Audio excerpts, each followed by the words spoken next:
உலகமெங்கும் இருக்கும் நமது ஆன்மீகம் ப்ளஸ் நேயர்கள் அனைவருக்கும் ஜோதிட குருஜியின் இனிய பராபவ தமிழ் புத்தாண்டு நல்வாழ்த்துக்கள். வணக்கம் குருஜி. வணக்கம். பராபவ தமிழ் புத்தாண்டு அதை பற்றின ஒரு இன்ட்ரோ. இந்த பராபவ ஆண்டு அப்படின்னாலே தமிழ் வருடங்கள் 60, அது உங்களுக்கே தெரியும். இதில் 40வது வருடம் இந்த பராபவ வருஷம் அப்படிங்கும்போதே ராகுவோட இதில் இறங்குறது. ஏன்னா 40 அப்படிங்கும்போதே 4ஆம் நம்பர், 4க்கு உண்டானது ராகு. ஸோ இந்த கம்யூனிகேஷன் லெவலில் இந்த பராபவ ஆண்டு ரொம்ப அற்புதமாக இருக்கும். தொடர்புகள், ஐடி, அதேமாரி இந்த ஏற்கனவே ஏஐ அதெல்லாம் வருது, அது இப்போ ஏஜிஐன்னு ஒன்று வரப்போகிறது. என்ன அந்த மாதிரிலாம் ஒரு டெவலப்மெண்ட் நிறையா இருக்கும். அதே மாதிரி இந்த பராபவ தமிழ் வருடத்தில் முக்கியமாக பார்த்திங்கன்னா ராசி பலன் அப்படின்னு எடுத்திங்கனாலே 4 கிரகங்களோட சுழற்சிகள் பெயர்ச்சிகள் தான் நம்ம எடுக்கிறோம். அப்படிப்பட்ட இதில் குரு வந்து 2 தடவை இந்த வருஷத்தில் ராசி மாறுறார். சனி பகவான் அதே இடத்துல தான் இருக்கார், மீனத்திலே தான் இருக்கார். இந்த குரு வந்து பார்த்திங்கன்னா 1/6/2026 அவர் மிதுன ராசிலேருந்து கடகராசிக்கு வந்து உச்சமடைகிறார். உச்சமடைந்து சில நன்மைகளை கண்டிப்பாக கொடுப்பார். அதுக்கப்புறம் பார்த்திங்கனாக்க 31/10/2026 போது அதிசாரமாக சிம்மராசிக்கு வந்துடுறார். அதிசாரமாக, ஏன்னா சில சமயம் அடுத்த ராசிக்கு உண்டான பலன்களை இப்போவே கொடுக்க ஆரம்பிச்சிடுவார். அதுக்கப்புறம் பார்த்திங்கன்னா 24/1/2027 மறுபடியும் அதே ரெட்ரோகிராட்லேயே வக்ரகதியிலேயே வெளியில் வந்து கடகத்துக்கு வந்துடுறார் மறுபடியும். ஸோ அதுலேயே இருக்க போகிறார் இந்த ஆண்டு முழுவதும், பராபவ ஆண்டு முழுவதும். சனி பகவான் முழுவதுமே மீன ராசியில் தான் இருக்கார், நீராசியில். ராகு வந்து இப்போ கும்பராசியில் இருக்கார். இப்போ டிசம்பர் 5ஆம் தேதி 5/12/2026 அன்றைக்கி இந்த ராகு பகவான் கும்பத்துலேருந்து மகரத்துக்கு பெயர்ச்சியாரார். அடுத்து சிம்மம், அந்த சிம்மத்தில் கேது இருக்கார். அவரும் 5/12/2026 அவர் கடகத்துக்கு போயிடுறார். எப்போவுமே அவங்க 2 பேரும் மட்டும் ஆன்டி கிளாக் வைஸில் சுற்றுவாங்க, அது உங்களுக்கே தெரியும். இந்த மாதிரி வர்றது இந்த அமைப்பு அவ்வளோதான். இந்த பராபவ ஆண்டில் இந்த கிரகங்கள், முக்கியமான கிரகங்களோட பெயர்ச்சிகள் தான் இருக்குது. ஸோ அந்த வகையில் இந்த பராபவ ஆண்டோட ஒரு ராசி பலன்களை கணிச்சிருக்கு ஒவ்வொரு ராசிக்கும். அப்போ ஒவ்வொரு ராசிக்கும் என்னென்ன பலாபலன்கள் அப்படிங்கிறத நம்ம இப்போ பார்ப்போம். மிதுன ராசி இருக்கு இல்லையா, இந்த மிதுன ராசிக்கு வந்து இந்த பராபவ தமிழ் புத்தாண்டு எப்படி இருக்கும்? உங்களோட பார்வையில், உங்களுடைய அனுபவத்தில் கிரக நகர்வுகளை வச்சு நீங்கள் என்ன சொல்கிறீங்க? இந்த பராபவ ஆண்டு மிதுன ராசிக்கு ஒரு அற்புதமான ஆண்டுன்னே சொல்லலாம். ஏன் அப்படின்னா, குரு வந்து ஜென்மராசியில் ஒரு 40 நாள் தான் இருக்க போகிறார், 40-45 நாள். அதுக்கப்புறம் ஜூன்லேருந்து அவர் 2ஆம் இடத்துக்கு வர்றார். 2ஆம் இடம் அப்படிங்கிறது ரொம்ப விசேஷம். தனவாக்கு குடும்பஸ்தானம், அதுவும் உச்சமடைகிறார். ஆமாம். ஸோ இவங்களுக்கு பார்த்திங்கன்னா கலத்திராதிபதி, ஜீவனாதிபதி. ஸோ குடும்பத்தில் இருந்த இந்த குழப்பத்தையும் குறைப்பார். அதே சமயம் தொழில், வியாபாரம், உத்தியோகம் இதிலெல்லாம் அவங்க எதிர்பார்த்த அந்த முன்னேற்றத்தையும் கொடுக்கக்கூடிய ஒரு அமைப்பில் இந்த கடகத்தில் வந்து உச்சமடைய போகிறார். அதுக்கப்புறம் அதிசாரமாக 3ஆம் இடத்துக்கு வர்றார். கொஞ்சம் முயற்சிகள் எடுக்கணும், அது கூட கொஞ்சம் தான். அப்புறம் ஜனவரியிலேருந்து அவர் மறுபடியும் ரெட்ரோகிராட்லேயே அப்படியே வந்து கடகத்துக்கு தான் வரப்போகிறார். ஸோ இந்த ஆண்டு அப்படின்னு பார்த்திங்கன்னா குரு வந்து அவங்களுக்கு ரொம்ப ஃபேவரபுளாக இருக்காங்க.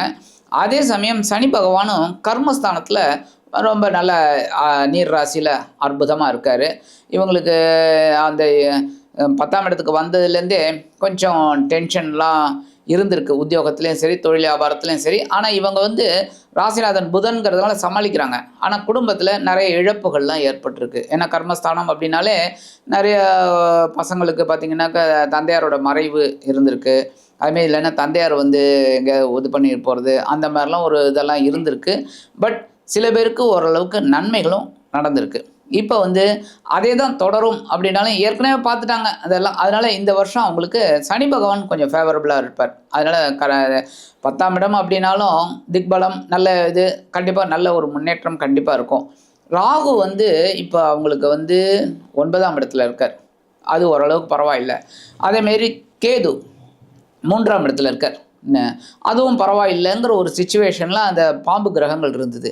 இப்போ டிசம்பர் 5ஆம் தேதியிலேருந்து அவங்க 2 பேரும் பார்த்தீங்கன்னா போட்டி போட்டுக்கிட்டு அஷ்டம ராசிக்கும் 2ஆம் இடத்துக்கும் வரப்போகிறார். 2ஆம் இடத்துல ஆல்ரெடி குரு இருக்கிறதுனால கேதுவோடு சேர்ந்தாலும் பரவாயில்லைங்கிற சுச்சுவேஷன்லாம். ஆனால் ராகு பலமாக இருக்கார் அங்கே. ஏன்னா அவருக்கு பிடிச்ச இடம் வேறாது, என்ன சனியோட இடத்த எடுத்துக்கிறார். ஸோ இவங்க உடல் ரீதியாக கொஞ்சம் உடம்பை கவனிச்சுக்கிறது நல்லது. மருத்துவ வசதி, வயசானவங்கள்லாம் இருப்பாங்க அவங்கள, ஏன்னா மிதுன ராசியில் முக்கால்வாசி பேர் கொஞ்சம் ஒரு ஆயுசு கெட்டின்னு சொல்லுவாங்க அந்த மாதிரி. அப்போ அவங்களாம் வந்து கொஞ்சம் உடல் ஆரோக்கியத்தில் கண்டிப்பாக கவனமாக இருக்கணும். உத்தியோகம் பரவாயில்லைங்க, நல்ல இதெல்லாம் கிடைக்கும், உயர்வுகள்லாம். அதேமாதிரி தொழில் வியாபாரமும் ஓரளவுக்கு சிறப்பாக இருக்கும், ஒன்றும் பிரச்சனை இல்லை. பொதுவாக கேட்கணுன்னா, இப்போ சனியுடைய பார்வை ராசிக்கு 4ஆம் இடத்துல, 10ஆம் இடத்துல சனி அதை செய்வார் இதை செய்வாருன்னு சொல்லிங்கன்னா கூட நிறைய பேருக்கு வந்து தொழில் ரீதியாக பிரச்சனை வந்திருக்கு. தொழில் செய்கிறவங்களுக்கு தொழில் ரீதியாக, வேலை செய்கிறவங்களுக்கு வேலையிலேயே ஆட்டத்தை காட்டியிருக்கு. ஆமாம். இப்போ என்னன்னாக்கா 4ஆம் இடத்துக்கு சனியுடைய பார்வை அங்கே பார்க்கும்போதே கொஞ்சம் டிஸ்டர்ப் பண்ணும். இப்போ வேலை ரீதியாக ஒரு சில பேருக்கு வந்து மேலதிகாரிகளோட தொந்தரவு, இல்லைனாக்கா அந்த அதிகாரி மாறி இருப்பாங்க, அவங்க மாறினதுலேருந்து எனக்கு பிரச்சனை சார். அப்போது இல்லைனா தசாபுத்தி ரீதியாக ஒரு சில மாற்றங்களை கொடுத்துருக்கு இல்லையா? இந்த பார்வை சனியுடைய பார்வை வேலையில் பிரச்சனை கொடுக்குமா? அதாவது இந்த ஆண்டு ஃபுல்லாகவே இருக்குது, இப்போ 4ஆம் இடத்துக்கு. இவங்க எப்படி இருந்தால் வேலையில் வந்து பிரச்சனை இல்லாமல் பார்த்துக்கலாம்? அதாவது இவங்களுக்கு பார்த்தீங்கன்னா உத்தியோகமாகட்டும் தொழில் வியாபாரமாகட்டும், நீங்கள் சொன்ன மாதிரி 4ஆம் இடத்துல 7ஆம் பார்வை விழுறதுனால ஓரளவுக்கு அது கவனமாக இருந்தால் போகிறோம். மற்றபடி இவங்களோட ராசிநாதன் இவங்களை எப்போவுமே கை தூக்கி விடுவார் புதன். ஏன்னா அவர் தான் சுகாதிபதி வேறு. ஸோ கண்டிப்பாக இவங்க சுகங்களை அனுபவிக்கக்கூடிய ஒரு கர்மாவோடு தான் வந்திருக்காங்க. ஸோ இவங்களுக்கெல்லாம் வந்து என்ன தான் ஒரு சனியோட பார்வை இருக்குது அப்படி எப்படின்னாலும் ஓரளவுக்கு இவங்களுக்கு நன்மைகள் இருக்குது. மற்றபடி நீங்கள் சொன்ன மாதிரி உத்தியோகத்தில் மேல் அதிகாரிகள்கிட்ட நிறைய பேர் சண்டையே போட்டிருக்காங்க, அதேமாதிரி தொழில் வியாபாரத்துலேயும் கூட்டாளிகள்கிட்ட இந்த மாதிரிலாம். பட் அதெல்லாம் இந்த இதில் குருவோட நகர்வில் ஓரளவுக்கு இவங்களுக்கு நல்லபடியாக இருக்கக்கூடிய ஒரு வாய்ப்பு கண்டிப்பாக இருக்குது. குறிப்பாக பெண்களுக்கு கடன் பிரச்சனை நிறைய இருக்குது. அது வந்து வாங்கி கொடுக்க முடியாத கடன், கொடுத்து வராத கடன், ஒரு சில பேர் வந்து கையெழுத்து போட்டு மாட்டுங்கிறாங்க. ஆமாம். இது மாதிரி இருக்கிறவங்களுக்கெல்லாம் இந்த ஆண்டை பொறுத்த வரைக்கும் கொடுத்த கடன் வருமா, இல்லை வாங்கின கடனை கொடுப்போமா? கொடுக்கணும் அப்படின்னாக்கா அதுக்கு உண்டான ஒரு வழி தெரியணும். ஒன்று வருமானம் வரணும், அப்படி இல்லைனாக்கா ஒரு வேலை ரன் ஆகணும், தொழிலில் வேலை ரன் ஆகணும். அதுக்கு உண்டான வழி இருக்கா?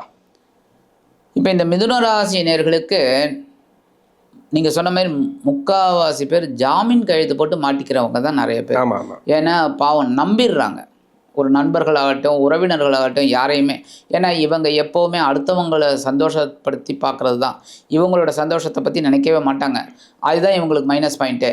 ஏன்னா இவங்க என்னதான் இருந்தாலும் இவங்களும் சரி இவங்களோட வாழ்க்கை துணையும் சரி 2 பேரோட ஒரு நன்மைகளை இவங்க பார்க்க மாட்டாங்க.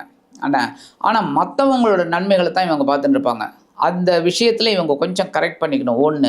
2வது கொடுக்கல் வாங்கல் கடன் அப்படிங்கும்போதே இவங்களுக்கு வந்து கொடுத்து ஏமாந்தவங்க தான் நிறைய பேர் இருக்காங்களே தவிர வாங்கி கொடுக்க மாட்டேன்னு சொன்னவங்க யாருமே கிடையாது. ஏன்னா அந்தளவுக்கு இவங்க வந்து கொஞ்சம் மனித நேயம் மிக்கவர்கள். இப்போ நீங்கள் கேட்கலாம், அப்போ மற்ற ராசிக்காரங்களாம் ஏமாத்த பேர் வழியா அப்படின்னு. நம்ம இந்த மிதுன ராசியை மட்டும்தான் இப்போ பேசிகிட்டு இருக்கோம். அதனால் இப்போ இவங்க வந்து நம்பி ஏமாறுறவங்க தான் நிறையா, கொடுக்காமல் ஏமாற்ற மாட்டாங்க, கொடுத்துருவாங்க. பட் இந்த காலகட்டம் போன வருஷம் பார்த்தீங்கன்னா அவங்க ஏகப்பட்ட டென்ஷனில் இருந்தாங்க. நீங்கள் சொன்ன மாதிரி கடன்லாம் அடைக்க முடியல, வருமானம் வரல, டென்ஷன் தான் அதிகமாக இருந்தது. ஏன்னா குரு ஜென்மராசியில் உட்காந்துட்டு குழப்பத்தை தான் கொடுத்தார். ஆனால் வாழ்க்கை துணை இவங்களுக்கு ரொம்ப சப்போர்ட்டிவாக இருந்தாங்க. ஏன்னா 7ஆம் பார்வையை பார்த்ததுனால ஓரளவுக்கு பரவாயில்லை, குழந்தைகள் சப்போர்ட்டிவாக இருந்தது. ஆனாலும் இவங்களுக்கு கொஞ்சம் டென்ஷன் தான். இப்போ அந்த டென்ஷன் விலகும். அதேமாதிரி உத்தியோகத்தில் ஒரு முன்னேற்றம், அவங்க எதிர்பார்த்த அந்த சம்பள உயர்வு இதெல்லாம் வரும்.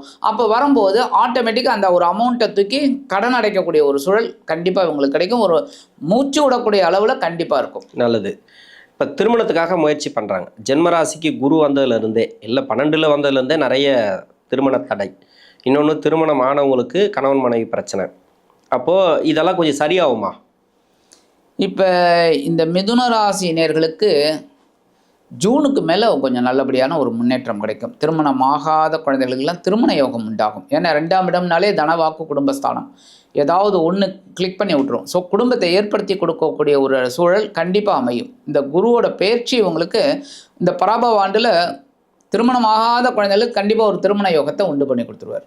ஓகே, ஒரு நல்ல விஷயம்தான். ஏன்னா நிறைய பேருக்கு வந்து திருமண பிரச்சனைகள் இருக்குது, தடைகள் நிறைய. ஏன்னா சனி தசைலாம் இருக்குது இதில்.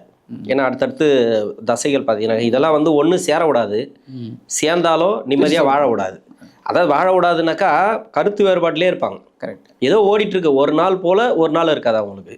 சந்தோஷமா இருக்கிறவங்களும் இருக்காங்க. அது சுய ஜாதகத்தில் ஓரளவுக்கு இது வந்து நிறைய பேர் அந்த அளவுக்கு இல்லை. ஆமாம், ஏன்னா உபய ராசிங்கிறதுனாலே இவங்களுக்கு வந்து ப்ளஸ் ஆர் மைனஸ் தான் நிறையா இருக்கும்.